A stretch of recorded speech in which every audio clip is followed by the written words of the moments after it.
जी के fish farm पे आया हुआ हूँ मैं, और आप देख सकते हैं यहाँ पे इस तरफ भी एक पॉन्ड पूरा बना हुआ है। ये कितना जगह होगी इसकी, कितनी? इसकी होगी लमसम 1 एकड़। अच्छा, और ये वाला? सेम 1 एकड़। ये भी 1 एकड़ है, और उस तरफ भी 1 एकड़ है पॉन्ड्स। ठीक है, लेकिन हम दिखाते हैं यहाँ पे अभी ये मछलियों को चारा डलवाने वाले हैं। यहाँ पे चले डालिए, अब चारा डालिए पूरा डाल दो पूरा। हाँ, और देखते हैं मछली यहाँ पे कैसे आती है इकट्ठा होकर। सारी मछलियाँ इस समय टूट पड़ी हैं खाने के लिए। ऐसा लग रहा है जैसे भारत पाकिस्तान की जंग हो रही है ना। जिस तरह ये टूट रही है ना इस चारे पे, उसी तरह इंसान भी इनके ऊपर टूट पड़ता है खाने के लिए।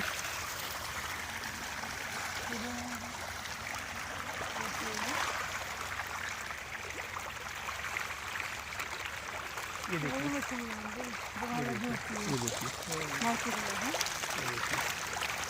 इनका वजन अभी 150 से 200 ग्राम ही, अभी ज़्यादा नहीं हुआ है, कुछ दिन में बढ़ते हैं। ये कब निकलती, कभी आप तालाब से कभी निकलते हैं? 2 महीना पहले ही तो अभी डली हैं ये। अच्छा, 2 महीना पहले जाइए। अगस्त के एंड में या सितंबर के फर्स्ट वीक में निकल। अच्छा, सितंबर फर्स्ट वीक में। उसके बाद फिर इनका सेकंड सेशन कभी स्टार्ट करते हैं आप? सेकंड सेशन तो नेक्स्ट ईयर होगा। उसके अगले सेशन के लिए इसमें रोहू और कतला पड़ा हुआ है। अच्छा, दूसरा पड़ा हुआ है। हाँ, वो आपका अक्टूबर नवंबर तक निकलेगा। अक्टूबर नवंबर तक निकलेगा। चलिए, इसके ये बीज कहाँ से लाते हैं आप लोग? यहीं बाहर से आता है, काफ़ी दूर से? ये तो कोलकाता से आता है। अच्छा, वेस्ट बंगाल से आता है। वहाँ फॉर्म होगा इसका बीज का? जी। सीड फॉर्म होगा जी। चलिए, बहुत अच्छा है। और ये पिपरमिंट की जो यहाँ खेतियाँ होती है, ये पहले से होती है या अभी कुछ? नहीं, तो बहुत दिनों से हो रही है। बहुत दिनों से हो रही है ना। तो यहाँ पिपरमिंट की खेती भी होती है, जैसा आप लोगों ने देखा है। ये पूरा चारों तरफ देखिए अब हरियाली हरियाली है यहाँ पे। आइए बैठे हैं।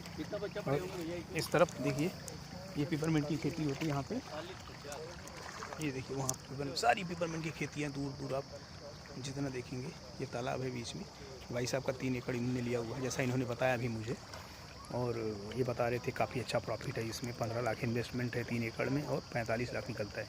बोलते हैं अगर फर्स्ट टाइम करेंगे तो इन्वेस्टमेंट ज़्यादा है, अगर सेकेंड टाइम आप करते हैं तो इन्वेस्टमेंट इतना ज़्यादा नहीं है। खैर, वैसे अच्छा धंधा है, मेहनत हर चीज़ में है, लेकिन ये भी कोई बुरा नहीं है। मैंने पूछा कि अगर एक छोटा करने जाएँ तो कैसे क्या करना है, तो बोले नहीं, अगर सिर्फ एक तालाब करते हैं 1 एकड़ के आसपास तो 5 लाख तक इन्वेस्टमेंट है, और इसमें आप अच्छा प्रॉफिट कमा सकते हैं। तो इस तरीके से मछली पालन भी एक अच्छा बिजनेस है, और आप इसको कर सकते हैं। अगर मेरा ये वीडियो आपको अच्छा लगे तो आप लाइक, सब्सक्राइब और कमेंट ज़रूर करें। Thank you.